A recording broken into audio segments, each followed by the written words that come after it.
some Betwixtmas thoughts on my Comedy Arsenal t-shirt.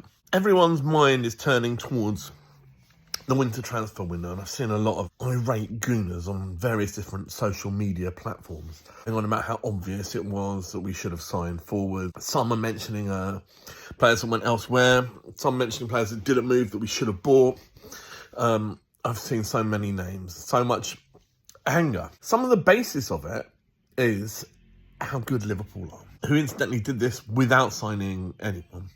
Some of the same people angry about young players not getting a chance. I guarantee you something, Nwaneri is going to get a lot more minutes over the next month than he would have if Saka hadn't got his injury.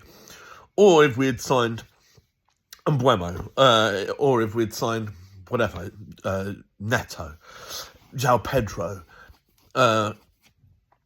because he's going to be the next warm body in line. There's been multiple articles about this elsewhere, and I can but agree that going out and making signings is always a gamble. But making big money, high wage signings can be even more of a gamble. I heard recently Tim Stillman talking about the signing of Lacazette, followed up 1 year later by Aubameyang, where, we could have signed Lacazette at any point several years before. Obviously, recently, the disastrous signing of Pepe, us having to unwind the huge contract given to Ozil. These gambles are not fire and forget one-off failed bets. They lumber you. I've heard people going on about sort of the inevitability of improvement from Liverpool and how brilliant Chelski are doing in the transfer window recently. I couldn't disagree more with those.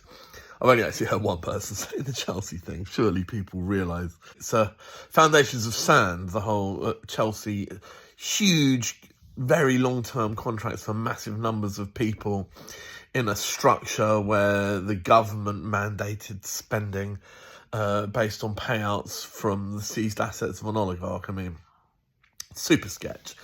But I've seen quite a few people talking about how Liverpool have now passed us.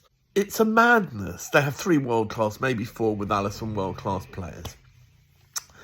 Trent very much looks like he is in the departure lounge, on his way to Real Madrid. Salah having the absolute season of his career in his early 30s. I mean, maybe he can go on and be a Ferenc Puskas, a Stanley Matthews and play into his late 30s. I still see that as a stretch. Van Dijk is at a similar place in his career. They could, I think, shall probably see the best years of those players, but not see transfer fees for them. Hopefully for England, it's not the best years of Trent, you know what I mean? That's a serious rebuild job that Arne Slot, who's looked brilliant in his coaching, he's improving players, he's put together a well-structured team, he's cleverly shaved some of the extreme edges off of the Klopp model. It might even make Liverpool last a bit deeper into the season, who knows? Clearly done a great job. But this suggestion I've seen more than once that somehow Liverpool season-on-season improvement is inevitable, are hugely underrating the job he's got ahead of him. My opinion is we do need a signing, and the reason I think we need a signing is so that we can compete on multiple fronts. But I don't think that we should go out and give big money to someone there are significant voices within the club saying they don't think they're good enough. I like the look of Jonathan David. He's only really done it, against. Well, he's delivered well in the Champions League as well this season, actually, but it's tough. I've said it over and over again. I love Cunha.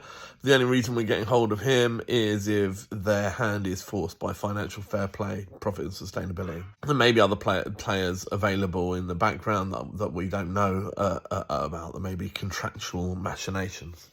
I would love us to go and get an extra body. I can see a problem, running out of players in the key point in the season if we don't. Or maybe, player unexpectedly can step up. Maybe Kebbia can be ready. I saw him play very well against Leyton Orient in the, what is it called, Papa John's, St Johnstone, whatever. But, these are big asks. But nonetheless, what we don't want to do is shaft next season and our opportunities in that summer for very little benefit to this one. If Mo Salah gets a goal and assist every week from now to the end of the season, then the rest of the Liverpool team don't have to play that well to win them the league.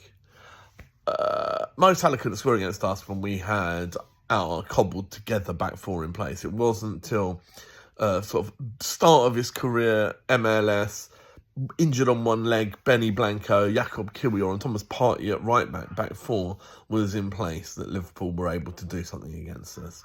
I still think that isn't a foul by Kiwior and we should get a winner. We might not be able to catch Liverpool, but we're in several other competitions with them. I think we can beat them. Let's focus on that. Come on, the Arsenal.